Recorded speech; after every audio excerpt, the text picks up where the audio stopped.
Marcus Turner pushed open the swinging doors of Brookside Market just as the overhead lights flickered on for the evening shift. The familiar clang of the bell above the entrance welcomed him into a world of fluorescent aisles and humming freezers. He paused for a moment underneath the fresh produce sign, letting the cool air wash over him, then reached into his pocket for the crumpled receipt that served as his shopping list.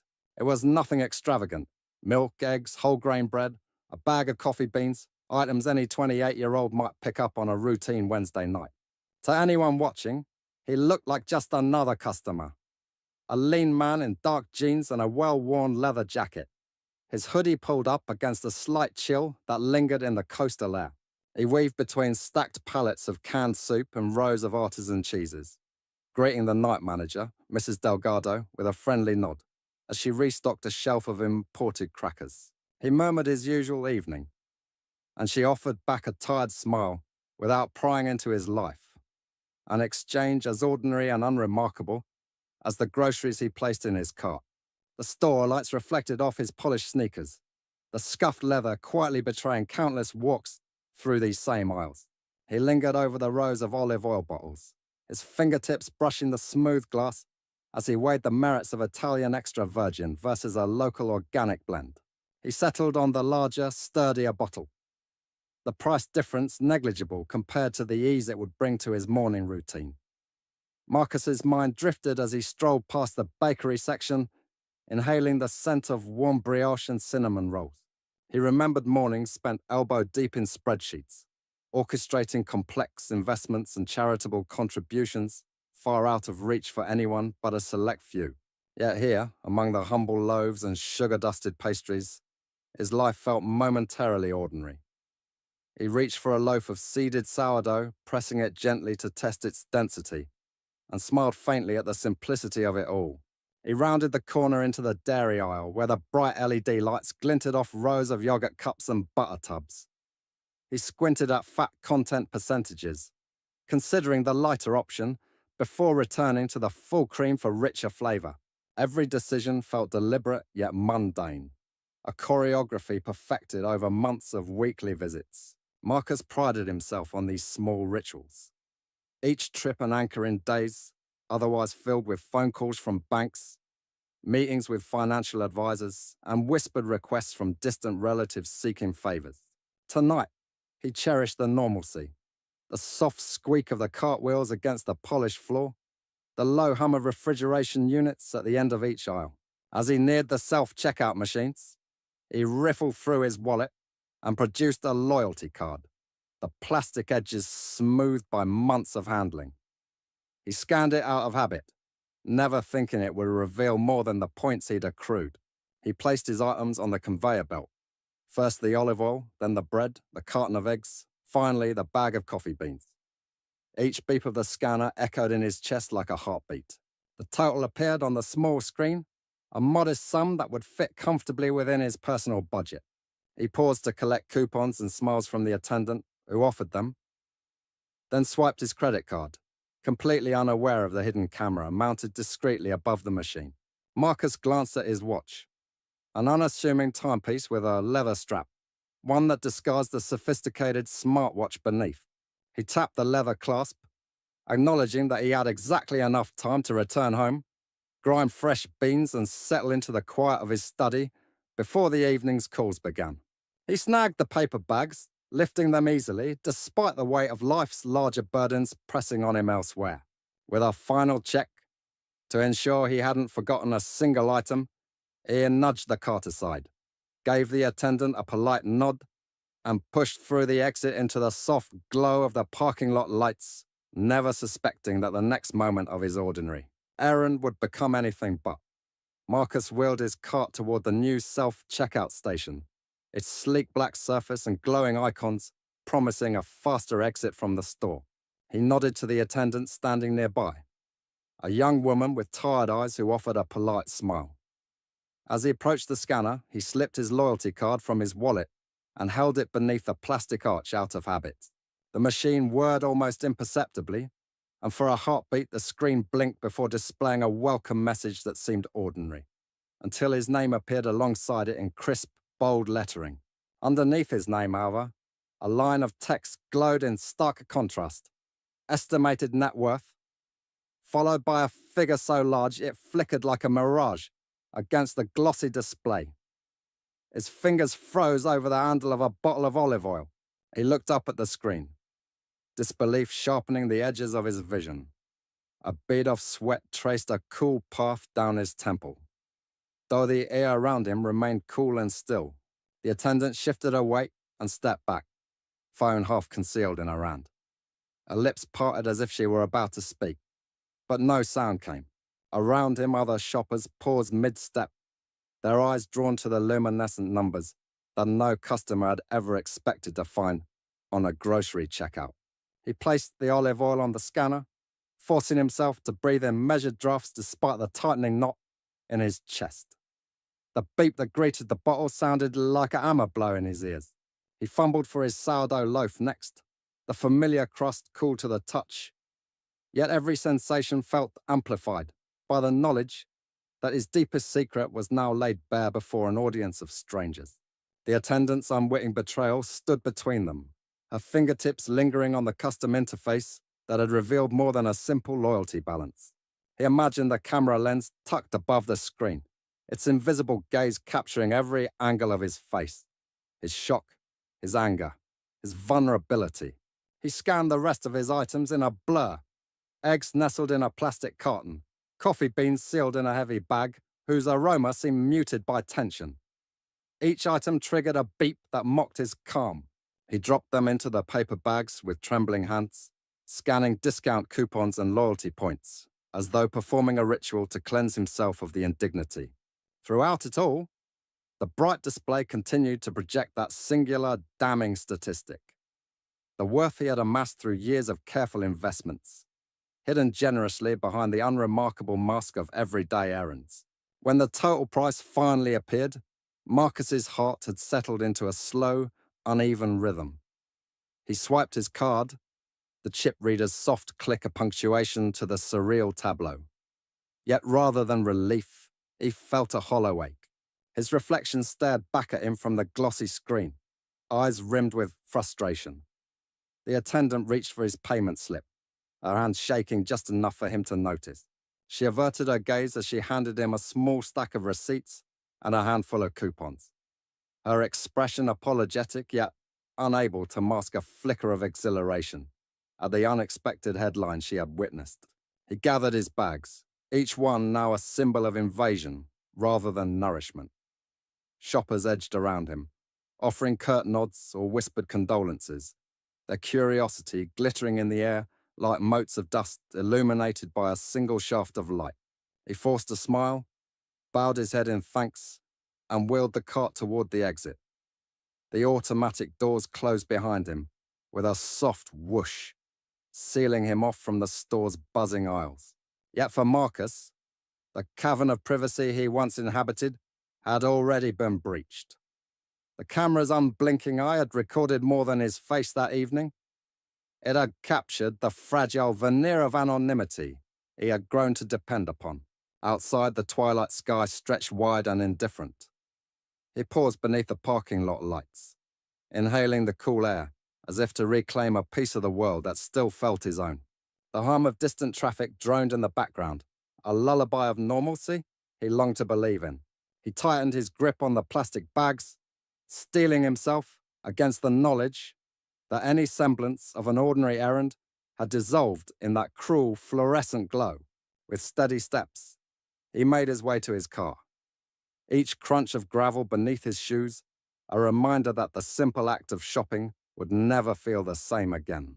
The moment Marcus slipped through the sliding doors, phone cameras began to rise around him as though drawn by some invisible magnet. A ripple of whispers followed in his wake, each voice rising in startled recognition. Is that really him? I think I saw his net worth on the screen. The soft thud of footsteps slowed to a cautious hover as strangers jostled each other for a better angle. One young man, his face lit by the glow of a smartphone, began recording Marcus's every move in landscape orientation, the device shaking slightly with anticipation. Another held up a compact camcorder, its red recording light blinking insistently. while a woman with bright pink earbuds tapped nervously on her social media app, sending live updates to anyone willing to tune in. Marcus moved toward his car in a daze, plastic bags swinging at his sides, the stolen invocation of his fortune echoing in his mind. In the span of seconds, what had been a simple shopping trip transformed into a spectacle as dozens of digital eyes tracked his progress across the parking lot. Shoppers paused in their own errands, leaning on carts or halting beside looped racks of oversized sweaters, all craning for a glimpse. Two teenagers perched on the hood of a dark sedan, giggling and whispering to each other as they panned their lens across Marcus's reflection in the car window. He could feel the weight of their gaze settling onto his shoulders, a cloak of exposure that left him prickling with shame and disbelief. At the far end of the lot, an impromptu crowd had formed around one of the more adventurous onlookers, who had already posted a clip online. Within minutes, a notification buzzed at the top of dozens of screens. The video was live, captioned simply with his name followed by a shocked emoji. Comments flooded in beneath the streaming feed. Astonished praise, outraged concern, awkward jokes about the privacy breach. A local news anchor's logo blinked in the corner of one repost, indicating that the footage had already been picked up by a station's social media team. In another feed, a lifestyle influencer reclined against her grocery cart, narrating breathlessly for her followers. "You won't believe this. He's just shopping, and they just revealed his net worth. Look at his face." Marcus paused beside his car, heart pounding so fiercely that he feared it might announce itself to the world in a single shuddering beat. His hand hovered over the door handle, uncertain whether to reach for it or turn back toward the market's cool interior. The bitter scent of humiliated privacy stung his senses. He pictured that loyalty card, his innocuous key to discounts and reward points, now weaponized by an unseen system that valued curiosity and clicks over discretion. He gripped the plastic bag handles until his knuckles whitened, the crumpled receipts inside rustling like unwanted secrets. Across the asphalt, headlights flickered as cars slowed to gawk, drivers craning their necks as they passed the huddle of phone-wielding strangers. A barrister on brakes sidled up to the car next to his and pointed at Marcus with wide eyes, her voice hushed but urgent. Passers-by whispered among themselves, speculating about the meaning of that enormous net worth number. Some murmured that he must be some mysterious tech wunderkind or a hidden heir, while others wondered if it was a hoax or a glitch in the system. Every whispered theory felt like a fresh incision in his confidence. Wrenched back to the present, Marcus wrestled with the choice before him. If he simply ignored the spectacle and climbed into his car, then the digital frenzy would continue without his control or consent. But if he confronted it, if he spoke up, he risked trading one form of intrusion for another, stepping into the harsh glare of public discourse on his own terms. His rational mind measured the pitfalls. A hasty statement could blow up into a media storm, even more damaging than the scanner's uninvited revelation. Yet to remain mute felt like abandoning his own dignity. Taking a deep breath, he reached for his wallet and withdrew a folded card on which he had scribbled an email address and a brief note of apology for any unintended disturbance. He approached the cluster of smartphone screens and held the card up, asking each person to stop filming and to share the address if they wished to learn more. Murmurs met his request, some skeptical, others intrigued, while the young woman who had live-streamed most aggressively finally nodded and tapped out a message, disclaiming her footage until she heard from him directly. As he walked back toward the sliding doors, Marcus felt the subtle shift of agency returning to him. He might not control the technology that had exposed him, but he would determine how to shape the narrative going forward. The parking lot fell behind, but the hum of captured moments and digital echoes accompanied his steps, reminding him that in a world of instant exposure, the most important thing was how you responded when the spotlight found you. Marcus awoke to the insistent buzz of his phone, each vibration sending a thrill of dread through his chest before he even opened his eyes. The clock by his bedside read 7:14 a.m., but already the screen was alight with missed calls and messages from unknown numbers. His thumb trembled as he unlocked the display, revealing voicemail notifications from a local TV station, an aggregator of gossip blogs, and even a private investigator who had somehow tracked his number. His heart hammered as he scanned the messages. An urgent request for comment, a hint that unflattering footage would run tonight's news, and a terse demand that he acknowledge the privacy breach or face legal scrutiny. He could taste the tang of betrayal, as though the very air around him had turned salt and iron overnight. Sliding out of bed, Marcus caught sight of his reflection in the hallway mirror. His dark hair was mussed from restless sleep, and the circles beneath his eyes spoke of nights spent grappling with unanswered questions. How had a routine loyalty card scan become the opening salvo in a torrent of speculation? He dressed mechanically in muted tones, a charcoal sweater and navy chinos, hoping to avoid drawing any more unwanted attention. But the thought felt futile. The moment he stepped outside, he knew every truck, every newspaper stand, every gossip-hungry stranger would know his name. He tried to concentrate on breakfast, but the once comforting routine of grinding coffee beans and toasting bread now felt hollow. Each drip of the machine echoed in his mind, a metronome that counted down the seconds until the first reporters appeared at his door. As he reached for his cell to send a calculated response to the station's producer, an email insisting that his story was his own to tell, his phone erupted again. This time it was video, a drone's distant hum captured by an amateur hobbyist. The helicopter's lens trained on his second-story window as it hovered in low morning light. The footage showed him fixing his tie, oblivious to the mechanical eye that refused to blink away. Compelled by a mixture of anger and helplessness, Marcus moved to the window. He parted the curtains just enough to see the rotor blades slicing through the sky overhead. Below, a reporter's camera crew assembled on his driveway, tripods clicking into place. His pulse quickened as he realized that his private sanctuary had become public spectacle.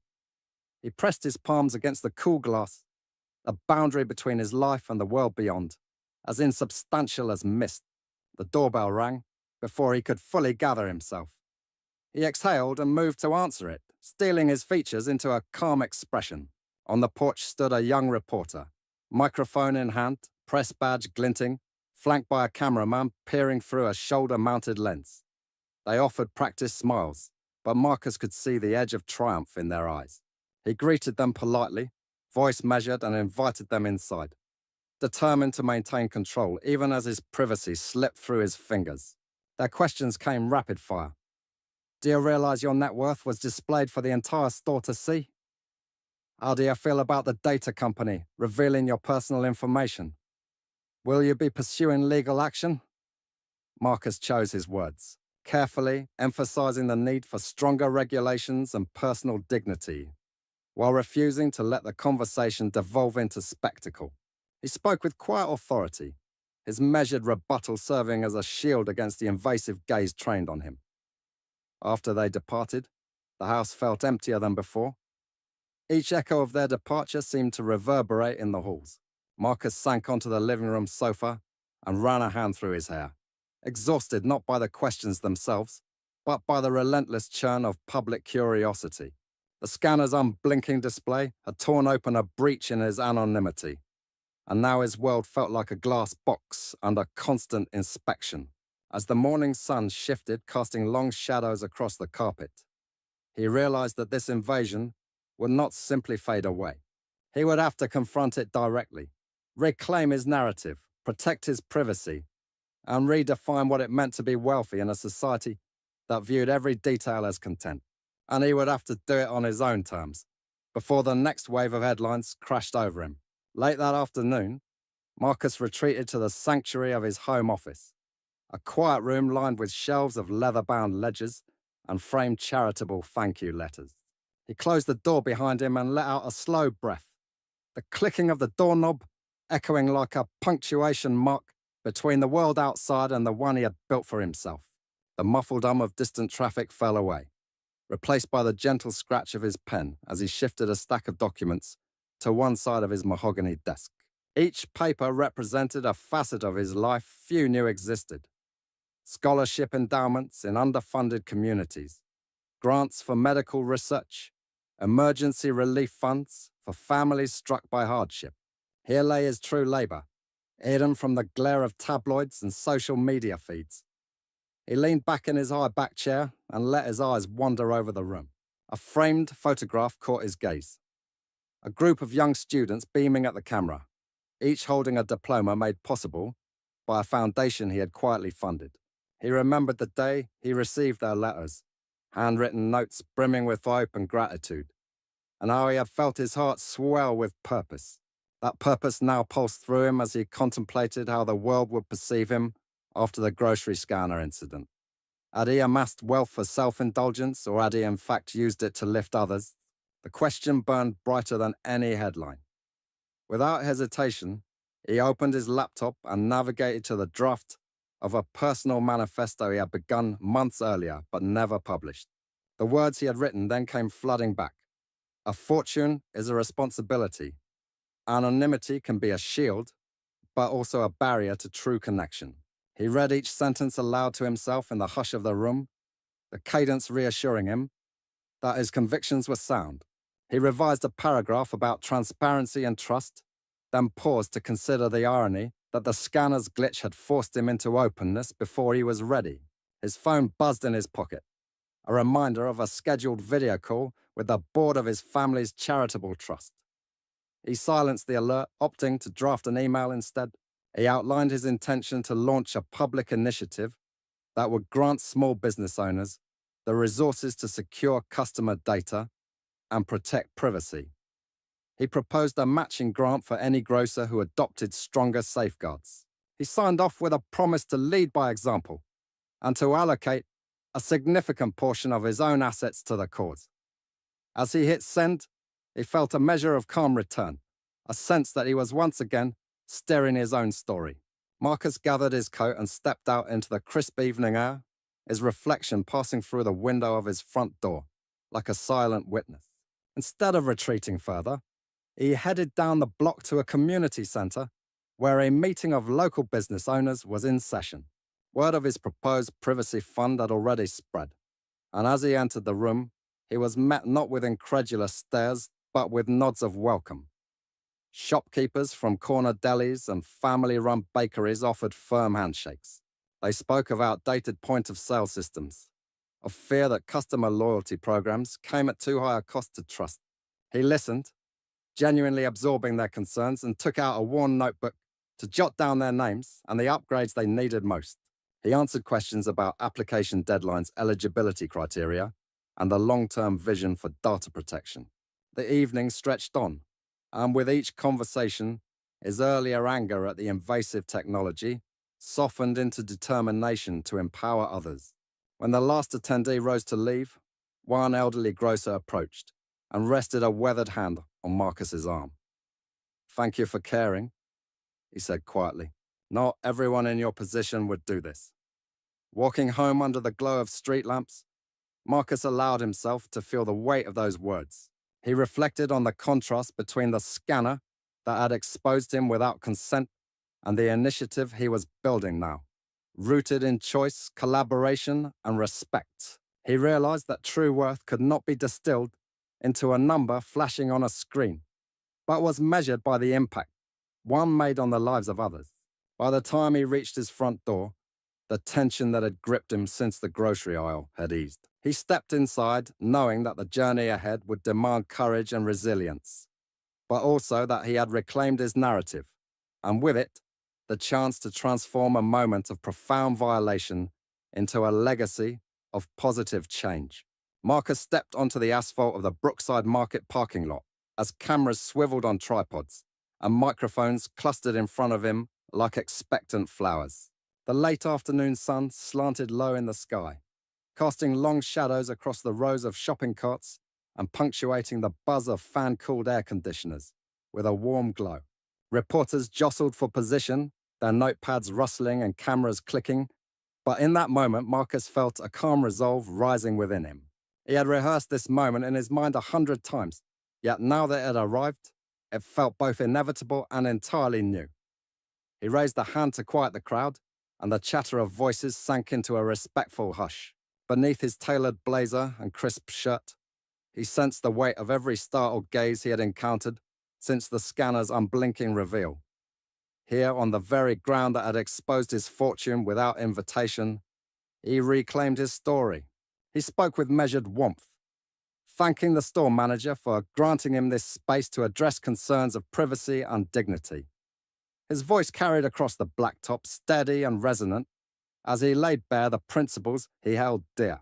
He described how a simple grocery trip had become an unwitting invasion, how a tool meant to tally food and household staples had instead broadcast the precise sum of his life's work.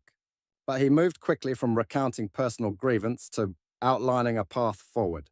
With clarity, he introduced the Privacy and Dignity Fund, pledging to match every dollar from his own resources in order to help small businesses install secure, customer-friendly checkout systems. He envisioned kiosks that protected individual data with encrypted scanners, terminal screens that displayed only the transaction total, and policies that ensured consent before any personal detail was ever recorded. His words painted a picture of technology harnessed with respect rather than exploitation. A hush settled as he finished, broken only by the soft squeal of a notebook spine as a reporter leaned in. Hands shot up, eager for specifics about eligibility, application deadlines, and the magnitude of his commitment. Marcus answered each question with precision. He explained that every independent grocer in the region could apply for a grant, that priority would go to family-run shops that served underserved neighborhoods. He promised straightforward paperwork and a review board that included consumer advocates and tech experts, ensuring no corner of the program overlooked the human assets it sought to protect. His earnest eye contact conveyed both gratitude for their attention and a fierce determination to follow through on his pledge. As the microphones clicked off and the last of the video lights dimmed, a wave of applause rippled through the gathered crowd. Store employees who had witnessed the earlier viral spectacle now beamed with relief, some brushing tears from their eyes. Neighbors and business owners stepped forward to offer congratulations. Sleeves rolled up as though ready to roll out new hardware that very evening. In that spontaneous moment of unity, Marcus felt the walls between social strata dissolve. Here was validation that beyond numbers and headlines, people valued trust, respect, and genuine collaboration. He lingered long after the press conference ended, shaking hands and exchanging quiet words of encouragement.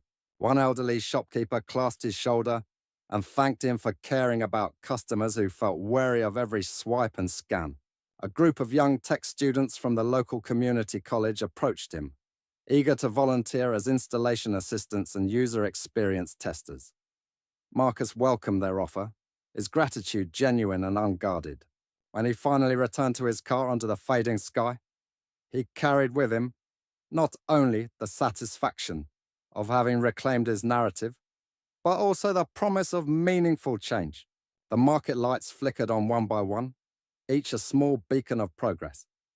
And Marcus realized that sometimes a moment of exposure can illuminate a path toward a more respectful tomorrow. The air was cool and still as Marcus slipped quietly into the softly lit Brookside Market, his footsteps muffled on the polished floor. The familiar hum of refrigeration units welcomed him like an old friend. But tonight, the atmosphere felt entirely new. The self-checkout lanes gleamed with fresh, unmarked screens.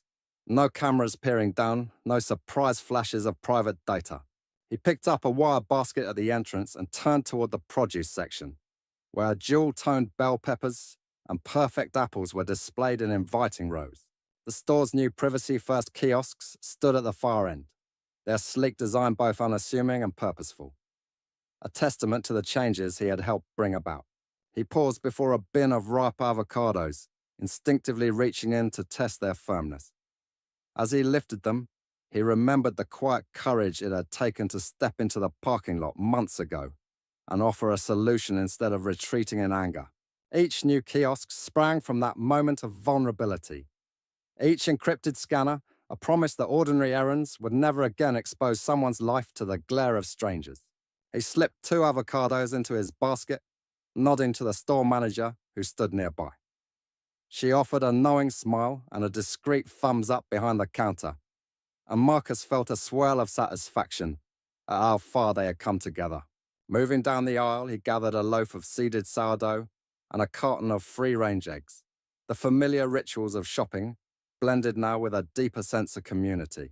A small group of school children from the nearby elementary school filed in behind him, each clutching a drawing they had created for the grand kiosk unveiling. Their bright crayon sketches depicted happy families checking out in peace, their faces lit by hearts instead of camera lights. Marcus crouched to their level and thanked them for sharing their art. One little boy beamed and told him that now everyone could shop without worry, that even superheroes needed privacy sometimes. Marcus ruffled the child's hair and felt the warmth of hope bloom in his chest.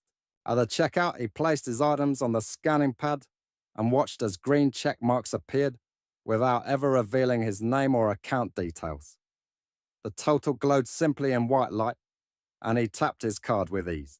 The gentle beep held none of the sting it once had. It was an ordinary sound carrying the quiet promise of respect. As he gathered his bagged groceries, he glanced at his reflection in the glass panel above the kiosk. The man who stared back looked at home in his own life for the first time in months. No longer a figure under constant surveillance, but a neighbor, a friend, a steward of change. Stepping back into the cool evening air, Marcus shouldered his canvas tote and closed his eyes for a moment, breathing deeply of salted breeze drifting in from the nearby coast. He walked along the sidewalk toward home, the street lamps casting halos of light on the pavement. He thought of every shopkeeper who had embraced the fund, every technician who had installed new hardware in the dim back rooms of family-owned grocers, and every customer who now felt safe in the simple act of buying milk and bread. There was no grand spectacle tonight, no cameras hovering to capture his every move. Instead, there was silence, and in that silence he recognized the truest measure of his success. A world where dignity outshone data, and kindness proved more powerful than any scanner's unblinking eye.